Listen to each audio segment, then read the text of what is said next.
بسم اللہ الرحمن الرحیم۔ بہشت جس کی سلطنت حسین وہ جناب ہے، برائے کربلا حسین رب کا انتخاب ہے۔ حسین لاجواب تھا، حسین لاجواب ہے۔ حسین کامیاب تھا، حسین کامیاب ہے۔ حسین زندہ باد، حسین زندہ باد۔ یہ کل بھی زندہ باد تھا، یہ اب بھی زندہ باد ہے۔ آج ہم واقعہ کربلا کے حوالے سے 9ویں حصے کے واقعات کے بارے میں بات کریں گے۔ کچھ دن بعد خانوادہ اہل بیت علیہ السلام اور شہداء کے سروں کو بازاروں میں پھراتے ہوئے دمشق کی طرف روانہ کیا گیا۔ جب دمشق میں لشکر یزید کی آمد کی خبر پہنچی تو یزید ملعون نے حکم دیا کہ شہر کے تمام دروازے بند کر دیے جائیں اور شہر کے لوگوں کو کہا کہ وہ باہر آ کر دیکھیں۔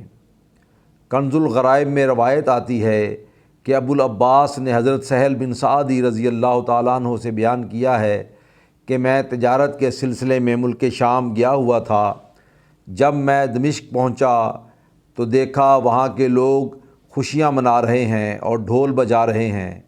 میں نے ایک شخص سے پوچھا یہ سب کس وجہ سے ہے؟ تو اس نے میرا پوچھا تو میں نے تعارف کروایا کہ میں رسول اللہ صلی اللہ علیہ وآلہ وسلم کا صحابی ہوں اور عرب سے آیا ہوں۔ اس شخص نے دردناک آہ کھینچی اور کہا افسوس کہ اس تعزیت میں اہل زمین ختم کیوں نہیں ہو جاتے۔ میں نے پوچھا کیسی تعزیت؟ اس نے پوچھا کہ آپ نہیں جانتے؟ میں نے کہا کھل کر بتا، معاملہ کیا ہے؟ تو اس نے بتایا یہ ہجوم جو آپ کو نظر آ رہا ہے اس میں خانوادہ اہل بیت کی خواتین ہیں اور اس سے آگے حسین ابن علی علیہ السلام کا سر مبارک ہے جو نیزے پر چڑھا ہوا ہے۔ حضرت سہل رضی اللہ تعالیٰ عنہ فرماتے ہیں کہ میں آگے بڑھا تو میں نے امام حسین علیہ السلام کا چہرہ دیکھا جو کہ رسول اللہ صلی اللہ علیہ وآلہ وسلم کے مشابہ تھا۔ میں غم سے مغلوب ہو کر رونے لگا، مگر دوسرے لوگوں کو دیکھا وہ لوگ خوشیوں میں مصروف تھے۔ جب سر مبارک کو محل میں لایا جانے لگا اس سے پہلے یزید ملعون کے لیے تخت بچھایا گیا اور محل میں ریشمی چادروں کو لٹکایا گیا اور امام حسین علیہ السلام کا سر انور ایک تشت میں رکھ کر اس کے سامنے پیش کیا گیا۔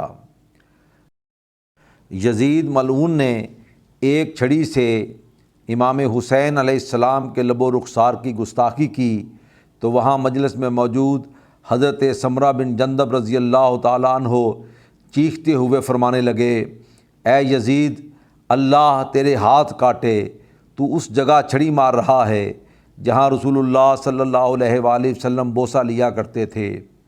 حضرت سمرہ بن جندب رضی اللہ تعالیٰ عنہ کو مجلس سے نکال دیا گیا۔ بعد ازاں کچھ دیر کے بعد یزید نے حکم دیا کہ اہل بیت کی عورتوں کو لاؤ تاکہ ان سے بات کروں۔ جب سیدہ زینب سلام اللہ علیہا نے اپنے مقدس بھائی کے سر کو دیکھا تو دردناک آواز میں فرمایا آہ محمدہ یا محمدہ صلی اللہ علیہ وآلہ وسلم۔ پھر فرمایا اے یزید، تو جانتا ہے تو نے کیا کیا ہے؟ تو نے اپنی عورتوں کو پردے میں بٹھایا ہے اور رسول اللہ صلی اللہ علیہ وآلہ وسلم کی بیٹیوں کو لوگوں کے سامنے کھڑا کیا ہوا ہے۔ یزید نے پوچھا یہ کون ہے؟ لوگوں نے کہا علی علیہ السلام کی بیٹی اور حسین علیہ السلام کی ہمشیرہ زینب سلام اللہ علیہا ہیں۔ یزید ملعون نے اس کی طرف سے توجہ ہٹائی اور امام زین العابدین کی طرف دیکھ کر پوچھا یہ کون ہیں؟ کسی نے بتایا علی بن حسین بن علی۔ یزید پلید نے کہا میں نے سنا ہے کہ علی بن حسین کو تو قتل کر دیا گیا تھا۔ لوگوں نے بتایا یہ علی اوسط ہیں۔ علی اکبر و اصغر قتل کیے جا چکے ہیں۔ یزید غضبناک ہو کر بولا، اس کو باہر لے جا کر قتل کر کے اس کا سر میرے پاس لایا جائے۔ حضرت ام کلثوم نے فرمایا، اے یزید، اس لڑکے کو چھوڑ دے، کیونکہ خواتین کا اس کے سوا کوئی محرم نہیں۔ امام زین العابدین علیہ السلام نے فرمایا، ہمارے شہداء کے سر واپس کرو تاکہ ہم ان کی تجہیز و تکفین کر سکیں۔ یزید نے کہا، ہو جائے گا۔ امام سجاد نے فرمایا، ہمیں اور تمام خواتین کو واپس جانے دو تاکہ ہم اپنے نانا صلی اللہ علیہ وآلہ وسلم کے قرب میں جا سکیں۔ یزید نے کہا، یہ مراد حاصل ہے، اور بولیں۔ امام سجاد نے فرمایا، کل جمعہ کے دن مجھے ممبر پر جا کر خطبہ دینے دے۔ یزید نے کہا، منظور ہے۔ اگلے دن یزید نے وعدہ خلافی کرتے ہوئے شام کے ایک چرب زبان ملا کو کہا کہ تو خطبہ دے۔ اس نے بنو امیہ کے جھوٹے قصائد بیان کیے اور آل رسول صلی اللہ علیہ وآلہ وسلم پر سب و شتم کیا۔ امام سجاد نے اٹھ کر فرمایا، اے شامی، تو بدترین خطیب ہے، تو نے یزید کی رضا کے لیے اللہ کی ناراضگی اختیار کر لی ہے اور دین کو دنیا سے بدل لیا ہے۔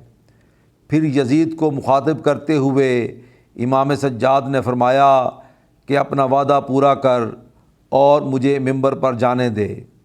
اس ملعون نے کہا، آپ یہاں ہی سے بیان کریں، ممبر پر جانے کی ضرورت نہیں۔ مگر لوگوں کے اصرار پر امام سجاد علیہ السلام ممبر پر جلوہ افروز ہوئے۔ جس کا ممبر تھا وہی برسر ممبر آیا، وہ اکیلا تھا مگر صورت لشکر آیا۔ امام زین العابدین علیہ السلام نے اپنے نانا و دادا کے فیض و کرم سے اللہ کی حمد بیان کی اور آقا کل رسول العالمین صلی اللہ علیہ وآلہ وسلم کی بارگاہ میں ہدیہ درود و سلام پیش کیا اور پھر یوں ارشاد فرمایا، میں رسول اللہ صلی اللہ علیہ وآلہ وسلم کا بیٹا، میں سردار احمد مصطفیٰ کا بیٹا، میں علی ابن طالب کا بیٹا، میں سیدہ فاطمہ الزہرا جو رسول اللہ صلی اللہ علیہ وآلہ وسلم کی شہزادی ہیں ان کا بیٹا، میں حسن المجتبیٰ کا بھتیجا اور حسین علیہ السلام کا بیٹا ہوں، میں مکہ و منا کا بیٹا ہوں، میں زمزم و صفا کا بیٹا ہوں۔ ابھی امام سجاد نے یہی بیان فرمایا تھا کہ کوہرام مچ گیا اور دمشق کے لوگ رونے اور چلانے لگے۔ یزید ملعون خوف زدہ ہو گیا، اس نے جلدی سے اذان دینے کا حکم دیا۔ مؤذن نے کہا، اللہ اکبر۔ مولا سجاد نے فرمایا، ہاں، اس سے بڑی کوئی شے نہیں۔ مؤذن نے کہا، اشہد ان لا الہ الا اللہ۔ امام سجاد نے فرمایا، ہاں، اس کی گواہی میرا گوشت، بال، خون اور میرا چہرہ دیتا ہے۔ مؤذن نے کہا، اشہد ان محمد رسول اللہ۔ امام زین العابدین نے امامہ مبارک سر سے اتارا اور مؤذن کے پاس جا کر جلال حیدری کا مظاہرہ کرتے ہوئے فرمایا، اے یزید، بتا، محمد رسول اللہ صلی اللہ علیہ وآلہ وسلم تیرے جد ہیں یا میرے؟ یہ سننے کی دیر تھی، لوگوں میں کہرام مچ گیا، کئی بے ہوش ہو گئے، جامعہ مسجد میں قیامت بپا ہو گئی۔ جب یزید نے دیکھا کہ لوگ اس کو بھی برا کہنا شروع ہو گئے ہیں تو اس نے ابن زیاد اور دیگر لوگوں پر لعنت کرنا شروع کر دی اور ڈرامائی طریقے سے رونے لگا تاکہ لوگوں میں اس کا وقار بلند رہے۔ یزید ملعون نے اہل بیت کی خواتین کو محل کے ایک زندان میں جگہ دے رکھی تھی۔ ان میں ایک معصوم شہزادی حضرت سکینہ بنت حسین بھی موجود تھیں۔ وہ سو رہی تھیں کہ اضطراب کے عالم میں رونے لگیں۔ ان سے وجہ پوچھی گئی تو انہوں نے بتایا کہ میں نے بابا جان کو خواب میں دیکھا ہے اور میں ان کی آغوش میں ہوں، مگر جب آنکھ کھولی تو وہ مجھے نظر نہیں آ رہے۔ خواتین مقدسہ نے بہت سمجھایا مگر انہوں نے ایک جواب دیا کہ یا تو میرے بابا کو پاس بلا لیں یا مجھے بھی ان کے پاس بھیج دیں۔ بس کیا تھا، سب خواتین رونے لگیں، آہ و فغاں کرنے لگیں۔ محل میں جب رونے کی آوازیں پہنچی تو یزید بدبخت نے وجہ پوچھی۔ درباریوں نے بتایا کہ شہزادی سکینہ اپنے بابا جان کو خواب میں دیکھ کر اور ان کے فراق میں رو رہی ہیں۔ یزید ملعون نے کہا کہ حسین ابن علی علیہ السلام کا سر اس بچی کو دکھاؤ، شاید خاموش ہو جائے۔ جب امام حسین علیہ السلام کا سر مبارک تشت میں رکھ کر زندان پہنچایا گیا تو شہزادی نے پوچھا، یہ کیا ہے؟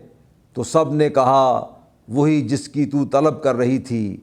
شہزادی نے کپڑا ہٹایا اور حیرانی سے اپنے مقدس بابا کے مقدس سر کو دیکھتی رہیں۔ اپنا منہ بابا کے منہ پر رکھ کر چومنے لگیں اور اچانک ایک دردناک آہ نکلی اور سیدہ سکینہ سلام اللہ علیہا نے اپنے بابا کے غم میں جان قربان کر دی۔ انا للہ و انا الیہ راجعون۔ ایک روایت کے مطابق یزید ملعون نے اہل بیت اطہار کے لیے سامان سفر تیار کیا اور نعمان بن بشیر کی کمان میں 30,000 سوار دیے۔ یہ سب یزید کی مکاری تھی تاکہ لوگوں میں اس کے خلاف مزید نفرت نہ پھیلے۔ امام زین العابدین علیہ السلام نے شہدائے کربلا کے سر لیے اور کربلا میں باقی اسجاد کو اکٹھا کر کے ان کو دفن کیا۔ پھر یہ قافلہ سوئے مدینہ روانہ ہوا۔ جب اہل مدینہ نے یہ خبر سنی کہ اہل بیت اطہار کا قافلہ مدینہ منورہ پہنچنے والا ہے تو عورتیں، بچے، جوان، بوڑھے سب گھروں کو چھوڑ کر باہر ان کے استقبال کے لیے آ گئے۔ اہل بیت اطہار کی خواتین و حضرات نے جب رسول اللہ صلی اللہ علیہ وآلہ وسلم کی بارگاہ میں حاضری دی تو ایک عجیب غم کی فضا قائم ہوئی، شاید ہی کوئی آنکھ ہو جو پرنم نہ ہو۔ اہل بیت اطہار کی طرف سے یہ صدائیں بلند ہونے لگیں، یا محمدا وجادا و سندا و سیدا، ہم آپ کے خاندان کے یتیم ہیں، ہم آپ کے بیٹوں کے غم میں سوز و گریاں ہیں۔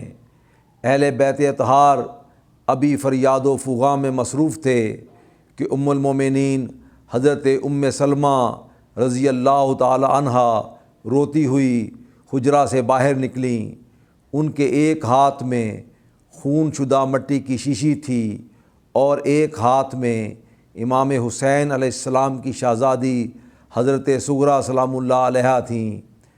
اس منظر کو بیان کرنا ممکن نہیں کیونکہ کسی کی آہوں اور سسکیوں کو الفاظ کے سانچے میں نہیں ڈھالا جا سکتا۔